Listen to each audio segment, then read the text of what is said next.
42번째 유전자 키의 질문. 최근에 삶에서 변화를 겪은 적이 있나요?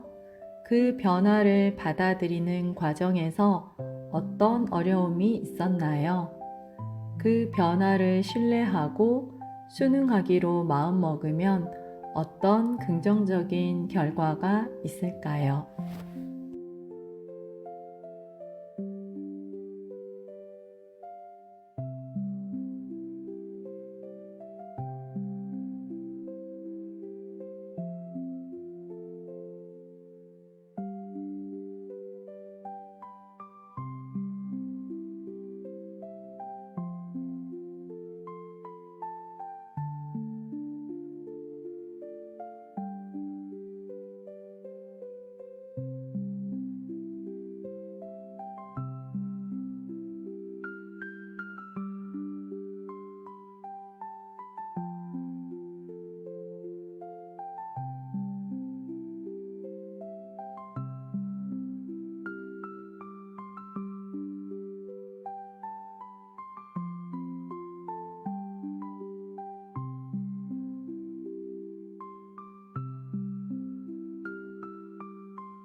마흔두 번째 유전자 키. 기대에서 찬양으로. 초연함은 삶에 대한 커다란 사랑과 신뢰를 전제로 합니다. 그것은 당신의 기대에 희생자가 되는 것이 아니라 기대와 함께 일하는 것입니다. 초연함은 당신이 양보하고 삶을 신뢰할 때 아주 자연스럽게 저절로 일어납니다. 42번째 선물은 당신 주위에서 일어나는 사건들의 변화를 신뢰하고 우리 몸과 삶의 성장과 소멸을 받아들이게 합니다.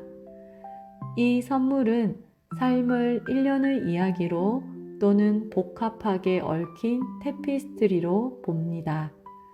비록 주어진 상황의 결과를 즉시 볼 수는 없지만 당신은 그것이 이전의 상황에 연결되어 있고 미래의 다른 상황의 다리가 되고 있음을 알게 됩니다. 42번째 유전자 키 선물 초연함.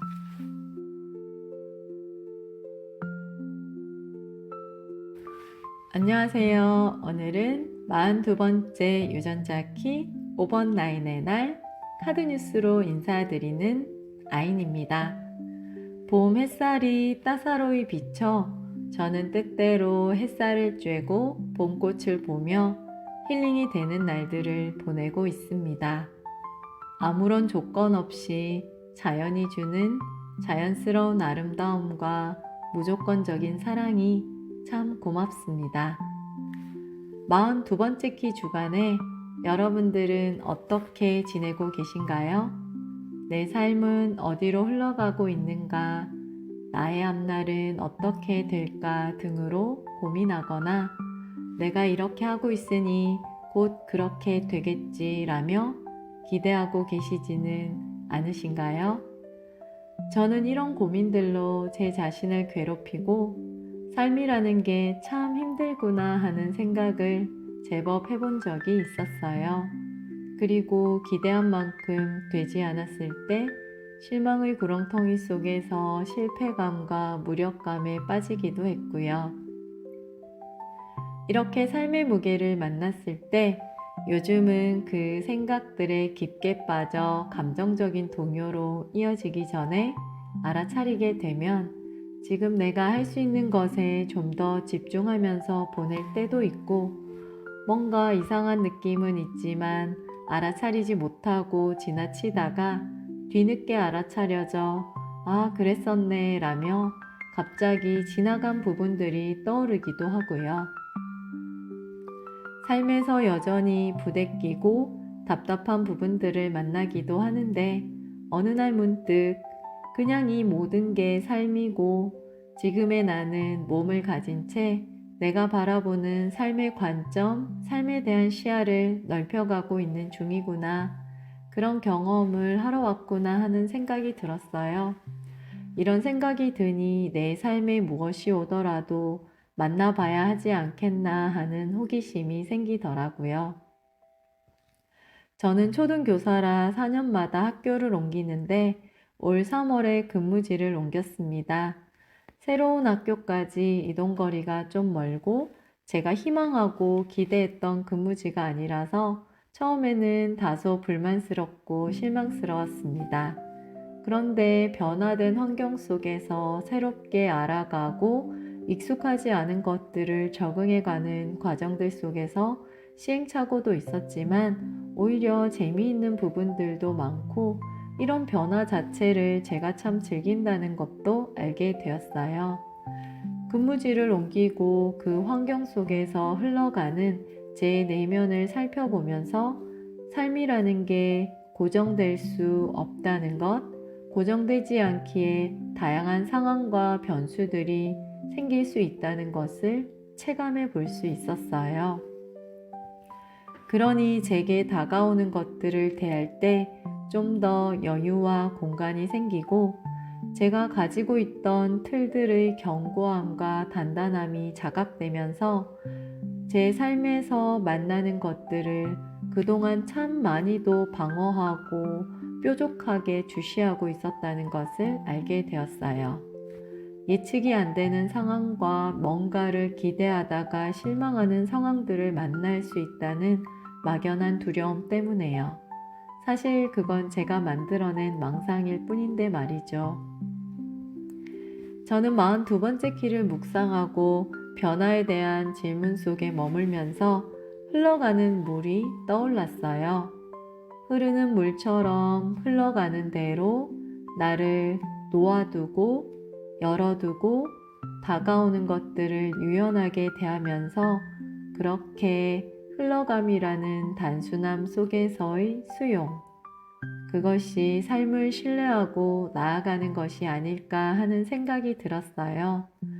그런데 삶을 살아가다 만나게 되는 것들 중에 어떠한 부분에서 도저히 수용이 되지 않을 때 내 사랑과 내 가슴의 품은 왜 이렇게 아직도 좁고 차가울까 하는 생각이 들어 제 자신이 좀 작아지고 움츠려지기도 하다가 화도 좀 났다가 아직도 이러나 하는 실망감도 드는데 거기에 제 가슴의 열림에 대한 기대와 조급함, 갈망이 있다는 것을 알아차려 봅니다.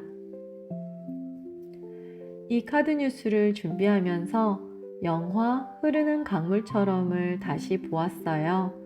이 영화에 등장하는 두 아들 노먼과 폴의 아버지는 목사님인데 마지막 설교에서 이해하기 어려운 사람을 그대로 받아들여야 합니다. 그리고 사랑해야 합니다. 오롯이 이해할 수는 없어도 오롯이 사랑할 수는 있습니다. 라는 말을 하더라고요. 저는 상황이나 관계에 있어서 이해와 납득이 중요한데 이해나 납득이 되지 않을 때 수용이 되지 않아 거리를 두거나 문을 닫아버리는 경향이 있었는데요. 오롯이 이해할 수는 없어도 오롯이 사랑할 수는 있다는 이 말이 저에게 큰 울림으로 큰 충격으로 다가왔습니다.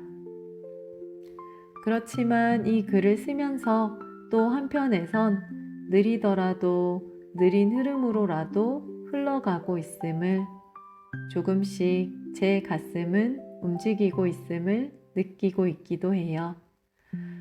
3월 말에 학부모 공개 수업이 있었어요. 수업 내용을 정하면서 예전처럼 무난한 교과목을 정해 쉽게 수업을 할 것인가? 아니면 공개 수업 시에는 안 해보던 놀이를 가미한 수업을 해볼 것인가 하고 잠시 고민을 하면서 내 안에는 놀이가 포함된 방식의 수업을 하고 싶은 마음이 더 큰데 내가 왜 이런 고민을 하고 있지라고 제 자신에게 다시 물어봤어요. 그랬더니 공개 수업 시 학부모님들에게 익숙하지 않은 방식으로 수업을 해서 학부모님의 기대에 못 미치면 어떡하지 하는 두려움과 수업이 실패하면 어떡하지 하는 실패의 두려움 때문이라는 걸 알게 되었어요. 그래서 수업이 어떻게 흘러갈지 알 수 없었지만 놀이가 들어간 수업을 하기로 했어요. 의자만 원으로 둘러놓고 동그랗게 앉아서 서클 수업을 했는데 움직임이 많은 놀이의 형태가 포함되어 있어서 좀 무질서하기도 하고 혼란도 있었지만 이 수업을 하면서 즐겁고 재미가 있었어요. 아마도 제 내면의 흐름을 따라 움직였기에 그랬구나 하는 생각이 들었어요. 내면을 향한 질문과 알아차림을 통해 나의 내면을 만나고 그 흐름을 따라 나아가 보는 과정이 변화의 과정이면서 또 다른 알아차림의 기회가 된다는 걸 알았어요. 두려움을 피하지 않고 제 삶이 이끄는 대로 그 흐름을 따라가니 오히려 편안한 생동감이 느껴지네요. 그저 흐르는 투명한 물처럼 살아가면 어떨까요? 상선약수, 물처럼 사는 인생이 아름답다는 의미로 도덕경에 나오는 말입니다. 수많은 각각의 물줄기들은 흘러가다 어디에 도달할까? 흘러가 어떻게 될까라고 걱정하거나 결과에 연연해하지 않고 그저 흘러갑니다. 그리고 결국 넓은 대양과 만나 하나가 되고 곧 전체를 이룹니다.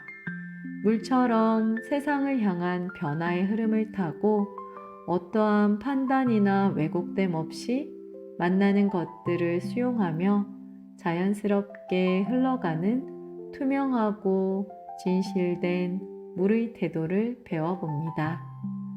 흐르는 강물처럼 삶의 자신을 맡기고 그렇게 유유히 흘러가 보아요.